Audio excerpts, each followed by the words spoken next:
We're on air.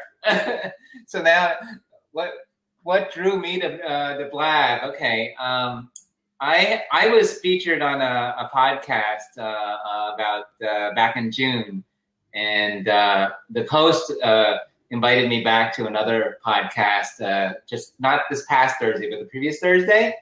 And right before the show, we were going to do it on Skype. He says, "Oh, I just found this thing called Blab. Okay, we just got to just go on it right now." And like 2 minutes before the show, we got on the Blab, and I found myself there, had a great time. And next thing I know, I'm helping a colleague of mine do some Evernote Blabs. So if you're into Evernote, we plan to do that like once a week, and just had like a really awesome experience at Blab. And so I've been just sharing with my closest friends like Fatima, and you happen to be part of a last Monday of the month where I've been holding a space to talk about anything and everything dance.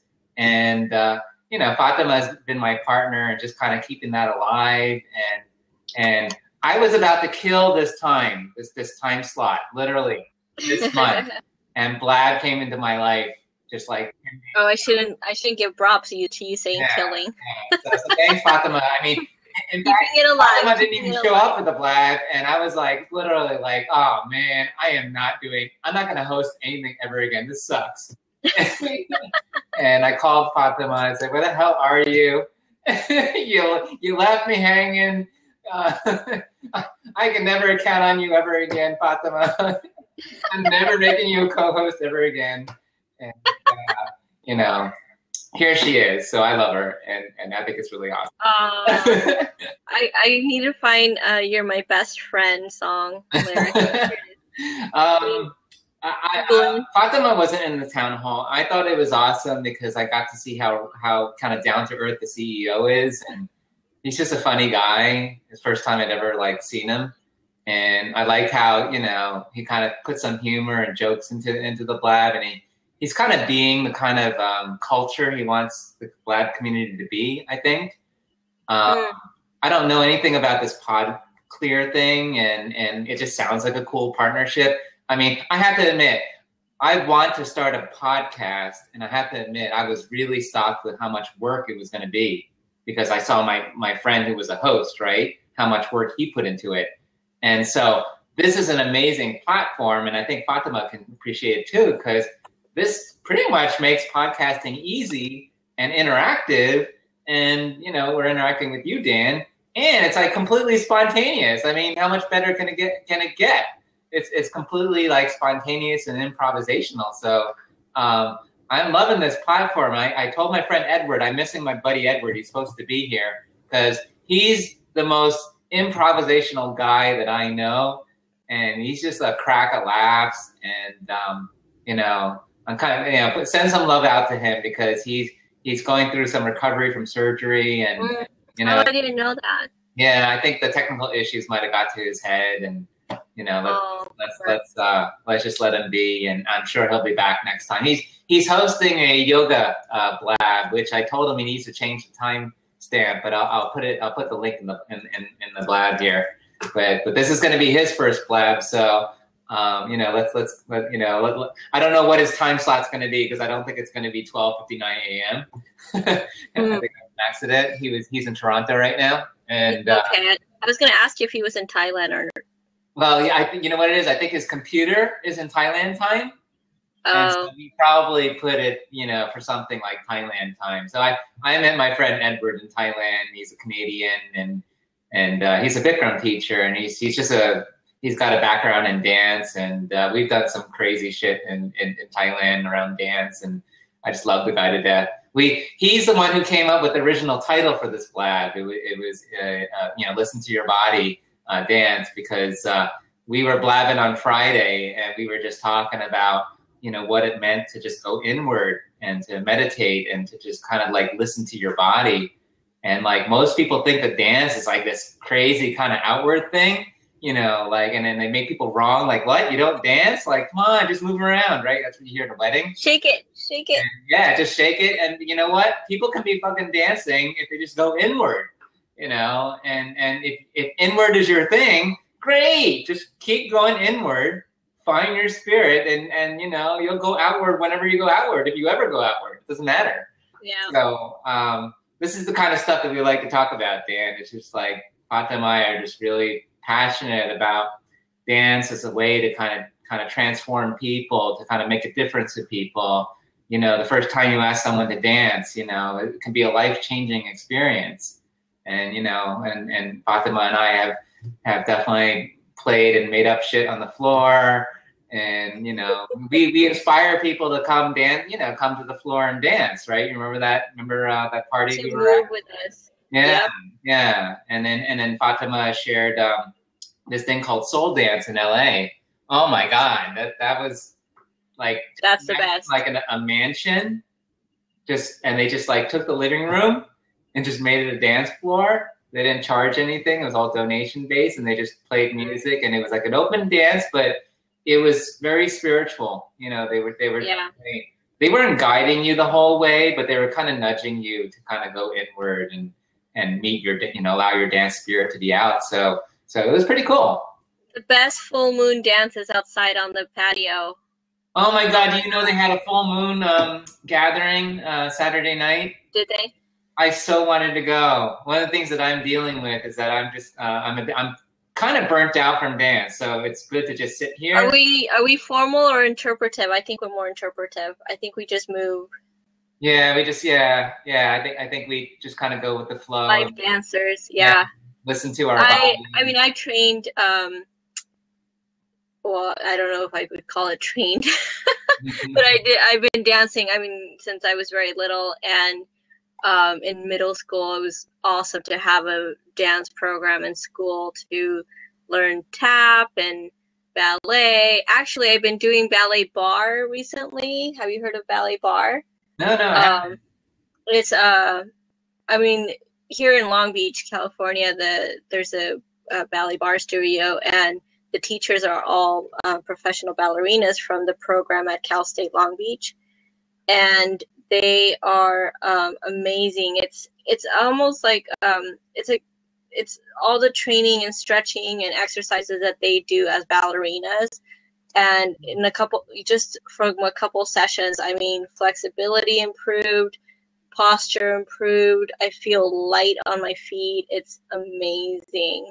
And I love it. And every time I go in, I mean, one of my best friends and I go in. Can I be on my toes? No.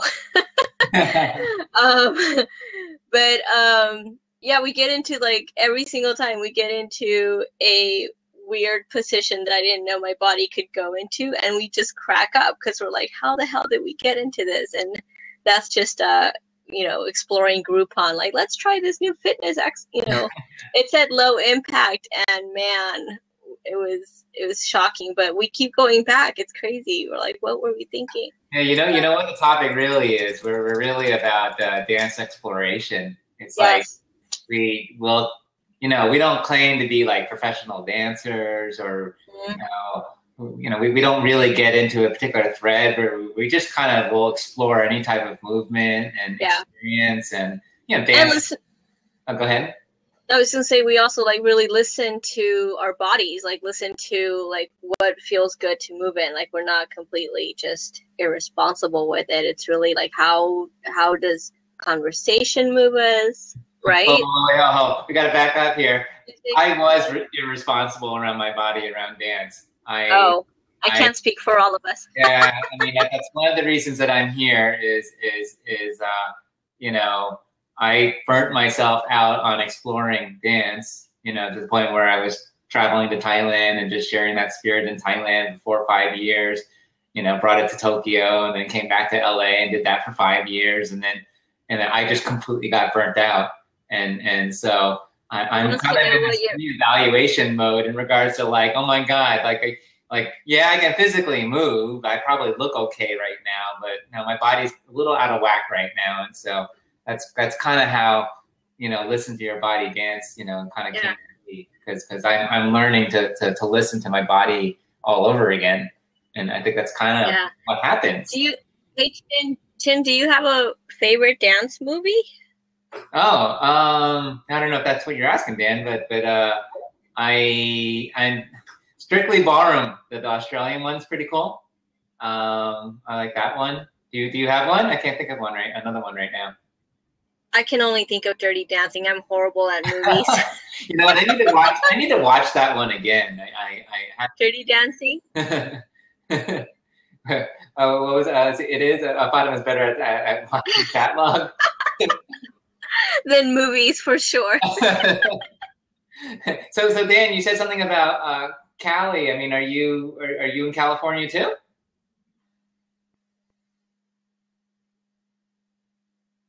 Oh, Dan, you're still there? Yeah, okay. Oh, Bay Area. Okay. Bay Area.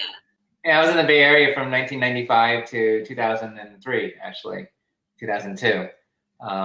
The whole dance community that got invented, that created this call, Dance Labs, yeah, it comes from the Bay Area, and one of my partners is there, and he's busy raising a new family and taking on a new job. That's why he's not here.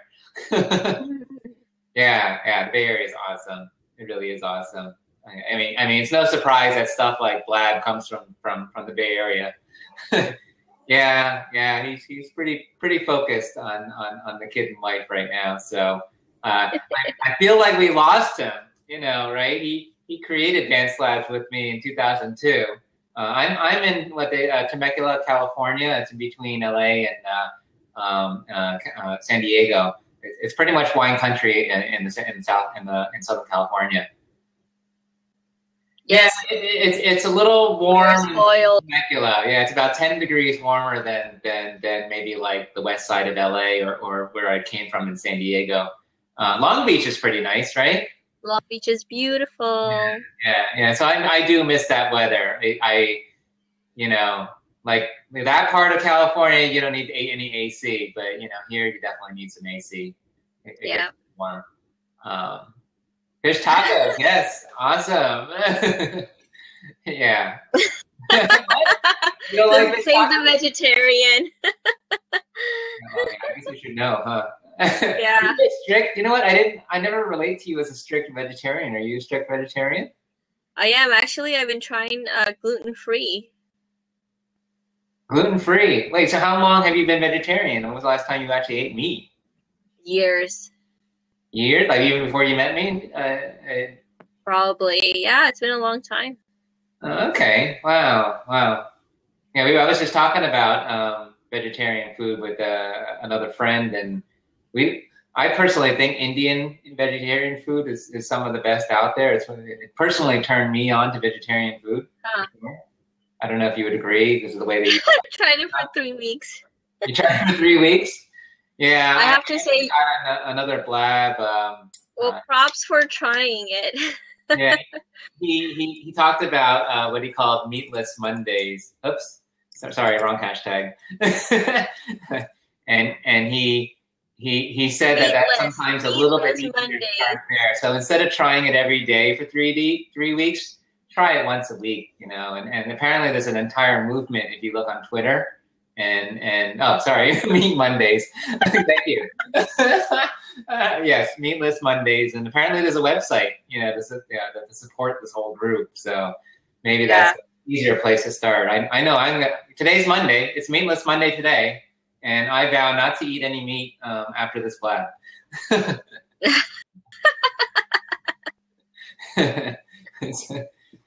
So, yep. How's it going? I'm great. How are you? Yeah, just having. Dan hasn't left, so he's enjoying our chat. Guess so. I guess we must be entertaining Dan. Yeah, I guess you're still in the hot seat, Dan. So you get to feed us the lines, and we get to talk about random stuff.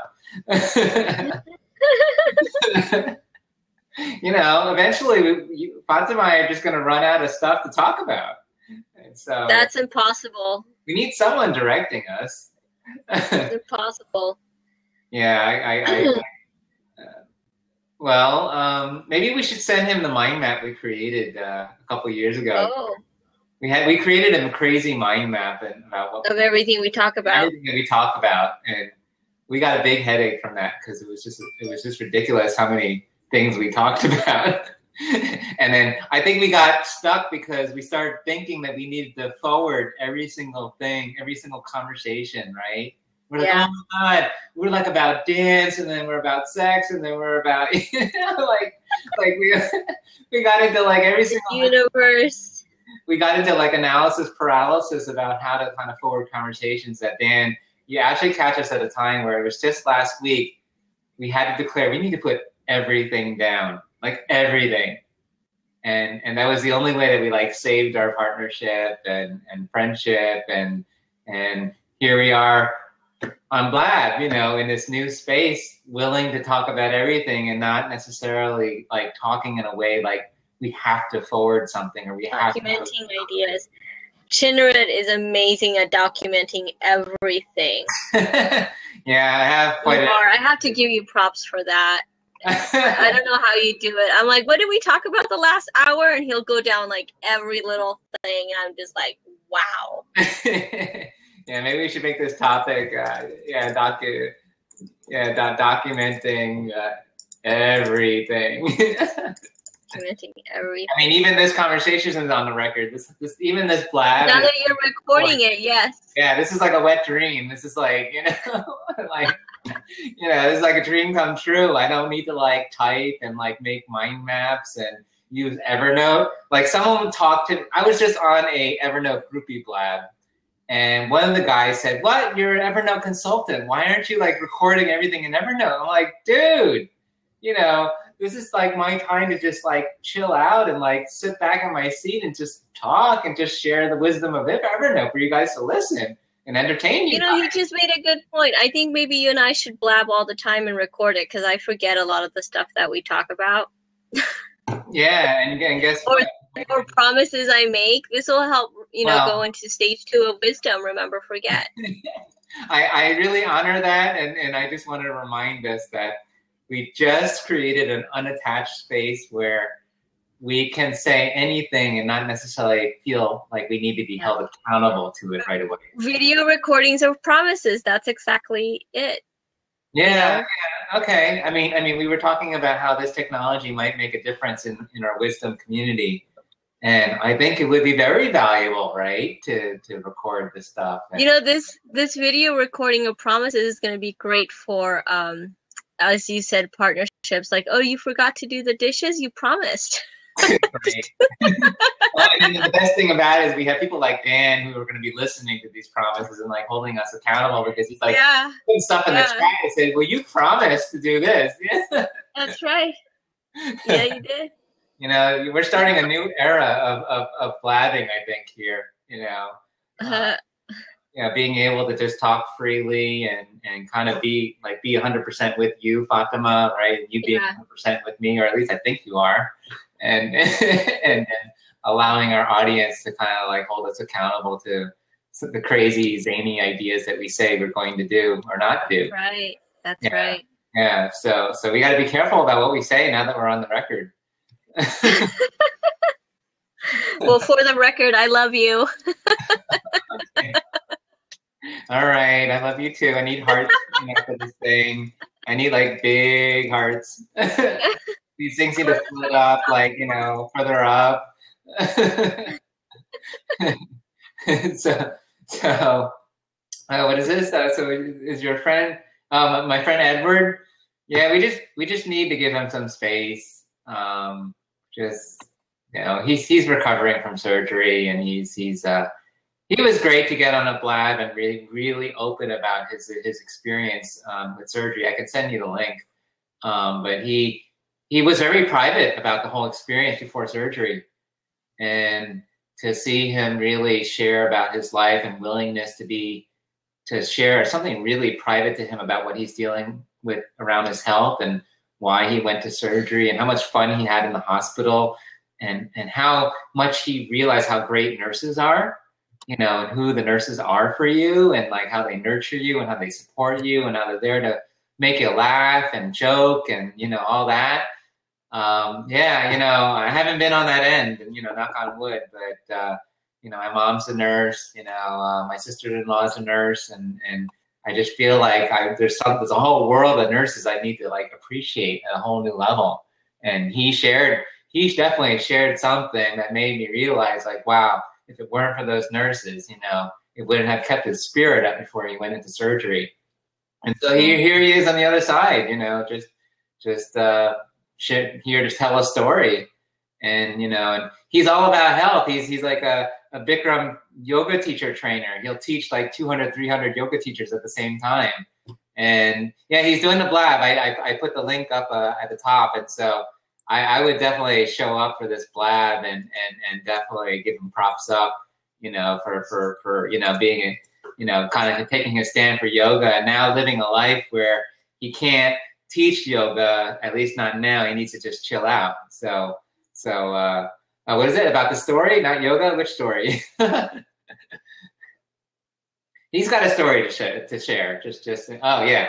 And he'll definitely have an opportunity to share about it, because I think yoga has been his access to health and he loves that. But if you feel, Dan, he has a stronger story about like recovering from surgery, I mean, yeah, well, I'll definitely let him know you said that, Dan, and give him an extra props up. We need props up for our audience members. Where the little hands? Hey, I gotta get off. I guess they have a little start. You need to go? Yep. Okay. Well, it is 7:20. So all right. Bye, Fatima, and do I just exit out of here? Yeah, just you can, if you click on the little X in the top of right-hand corner of your thing, okay, you just go ahead. Well, it was great joining. It was great you joining us. Bye. Great. All right, we have another virgin who's gone through the other side. Gong. So thanks, Dan. I really appreciate you being our audience and just joining us. So I hope you join. I'm going to definitely join Edward's yoga health blab, and let's definitely keep having him share his story. So all right, bye, Dan.